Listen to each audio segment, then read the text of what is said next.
महिलाओं के हिस्सेदारी की बात थी तो हमारी उम्मीद थी और हमने संवाद भी किया। राहुल जी को चिंता है कि प्रियंका गांधी सदन पहुंच जाए। तेजस्वी यादव को चिंता है कि भाई हमारी बहन डॉक्टर मीसा भारती पहुंच जाए। और डॉक्टर भीमराव अंबेडकर ने अधिकार दिया एक वोट महिलाओं को देने का, तो क्या उसकी हिस्सेदारी नहीं होनी चाहिए? आप 543 ही दे दीजिए महिलाओं को, क्या दिक्कत है? नहीं, ऐसे कैसे होता है? 33% महिलाओं के लिए आरक्षण का बिल आया है, तो आपके कह देने सो जाएगा? जो सूट करे दवाइयाँ वही मत खाइए। दिक्कत यही है लोगों को। नीतीश कुमार जी ने पार्लियामेंट में नेशनल वुमेन कमीशन से लेकर के सारे मुद्दों की चर्चा की। ये रोकने वाले आप होते कौन हैं? तेजस्वी यादव को मेरा चेहरा खराब लगता है, ये उनके अधिकार में। तेजस्वी यादव पिता लालू यादव हाजिर। कोई विधायक हमारी पार्टी का हो, सहयोगी पार्टी का हो, विरोधी पार्टी का हो, तो तीर निशाना पर लगेगा। दारू के कंपनी से पैसा लेते हैं, लेकिन आपका इलाज, आपका तो वो राजनीतिक इलाज करेंगे ना, इस राजनीति के शौचालय में नजर आइएगा। नमस्कार, मेरा नाम है अभिमन्यु कुमार। आप देखना शुरू कर दिए स्वराज पोस्ट। देखिए, नारी शक्ति वंदन अधिनियम दरअसल 2023 में पास हो गया था सर्वसम्मति से लोकसभा में। अब है कि अब उसको संशोधन बिल लाया गया 131वां, जिसमें 3 कानून की बात हो रही थी जो कल पास नहीं हो पाया। हमारे साथ बातचीत करने के लिए जदयू एमएलसी मुख्य प्रवक्ता नीरज कुमार है। सर, कैसे देख रहे हैं कल जो बिल लाया गया था संविधान संशोधन के लिए, वो पास नहीं हो पाया? संविधान संशोधन 2/3 बहुमत से होता है।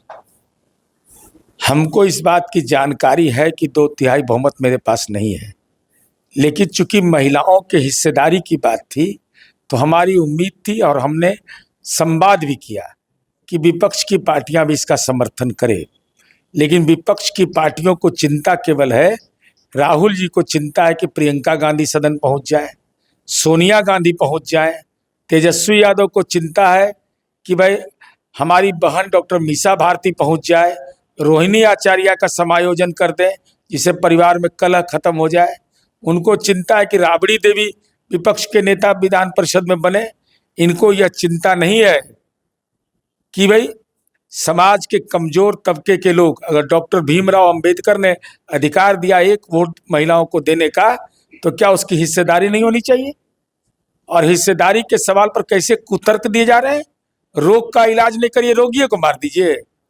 भाई आपको अधिकार अगर मिल जाएगा, आप पार्टी चलाते हैं, आपको अधिकार है कि आप समाज के कमजोर तबके को आप देते टिकट, लेकिन आपके मन के अंदर में ये भाव है कि आप पितृसत्तात्मक समाज चलाना चाहते हैं, तो स्वाभाविक है परिसीमन से क्या आपत्ति है भाई? क्या देश की जनसंख्या बढ़ रही है, लोकसभा सीटों की संख्या नहीं बढ़नी चाहिए? तो स्वाभाविक है। अब 10-10 लाख पर एक विधानसभा है, 20-20 लाख पर है। क्या वैसे लोकसभा सीट रहना चाहिए?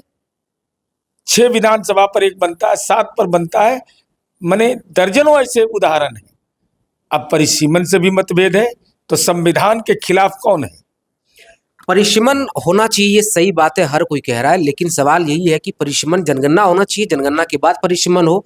लेकिन अब जहां तक आरक्षण की, महिला आरक्षण की बात हो रही है, उसमें कहा जा रहा है कि आरक्षण देना ही है तो दीजिए। 543 सीट तो है आपके पास, क्यों पुरुषों के लिए अलग रहेगा 543 और 200 जो सीटें बढ़ाई जाएगी वो महिलाओं के लिए होगी?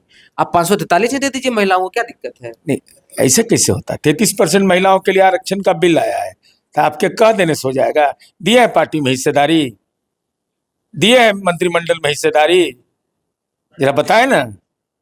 टिकट में दिया हिस्सेदारी? तेजस्वी यादव ने कितना अति पिछड़ा को टिकट दिया बिहार में, कितना दलित महिलाओं को टिकट दिया है।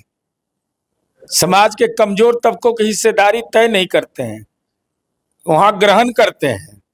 दान तो आपके दान पात्र आपका बंद है, क्योंकि वो कमजोर तबके के लोग हैं, उनके पास तो पैसा है नहीं, वो देंगे कहां से?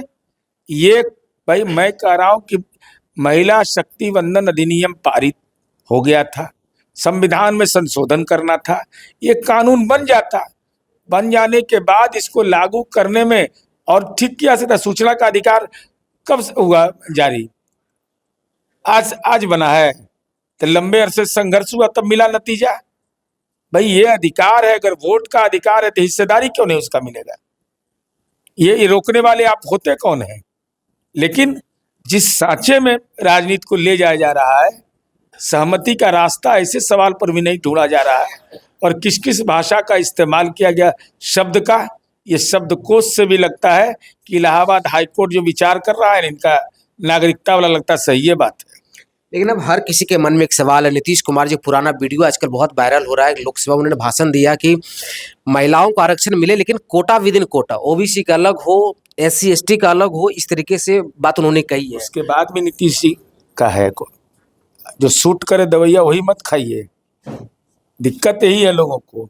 नीतीश कुमार जी ने पार्लियामेंट में नेशनल वेमेन कमीशन से लेकर के सारे मुद्दों की चर्चा की और उसके बाद महिला बिल आया जिसको इन लोगों ने फाड़ दिया था सदन में। दिवंगत राजनीति प्रसाद, हमको लगता है कि उसमें राजद के सांसद थे, उन्होंने फाड़ा था।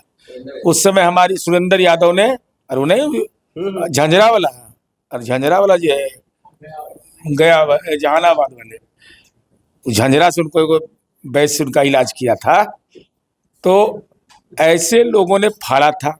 उस समय हमारी पार्टी ने साफ कहा था कि पहले पारित तो हो जाने दीजिए, पारित हो जाएगा उसके बाद हम लोग विमर्श करेंगे, लेकिन रोग का इलाज नहीं करिए, रोगियों को मार दीजिएगा, महिला को आरक्षण परिग्रहण लगा दीजिएगा।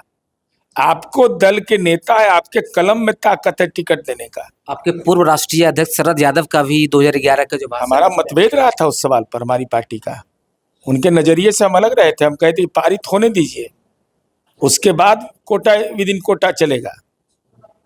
लेकिन अब बिहार को सिखाने की जरूरत है।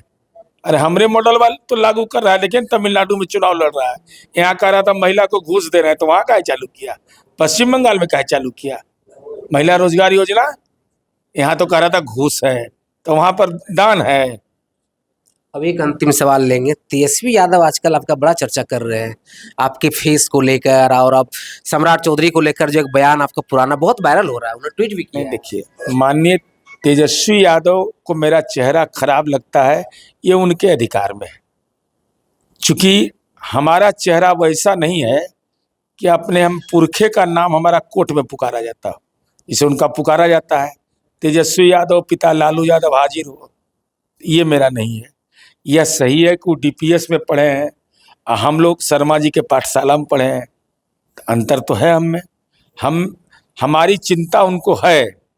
नीतीश कुमार जी पर व्यक्तिगत हमला कोई करिएगा, मैं सीधा सब बोलता हूं, एकदम कोई लटर पटर नहीं। कोई राजनेता, कोई विधायक हमारी पार्टी का हो, सहयोगी पार्टी का हो, विरोधी पार्टी का हो, तो तीर निशाना पर लगेगा। तेजस्वी जी, आप कहते थे ना कि चाचा जैसा कोई नहीं, और चाचा के बारे में क्या क्या बोले आप? हम तो उसी रंग में है लगातार, आप रंग बदलते हैं, चूंकि दारू के कंपनी से पैसा लेते हैं। हम दारू के कंपनी का न खाते हैं न खिलाते हैं, आप तो उसके मास्टरपीस हैं। तेजस्वी यादव को हमारी चिंता है, होना भी चाहिए उनको चिंता, लेकिन आपका इलाज हम पर बयान देने से रुकने वाला नहीं है। अभी तो अभी तो राजनीति के फ्रंट पर आप आइए, तो कम से कम बिहार रहिए, आपका तो वो राजनीतिक इलाज करेंगे ना कि राजनीति के शौचालय में नजर आइएगा।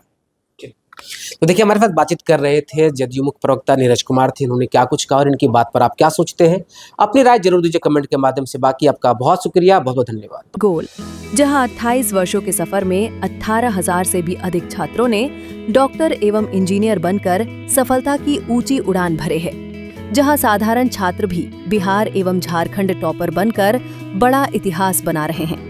दूरदर्शी शिक्षाविद श्री विपिन सिंह के मार्गदर्शन में मेडिकल एवं इंजीनियरिंग के लाखों छात्रों के लिए आशा की किरण के रूप में गोल, द रिजल्ट फैक्ट्री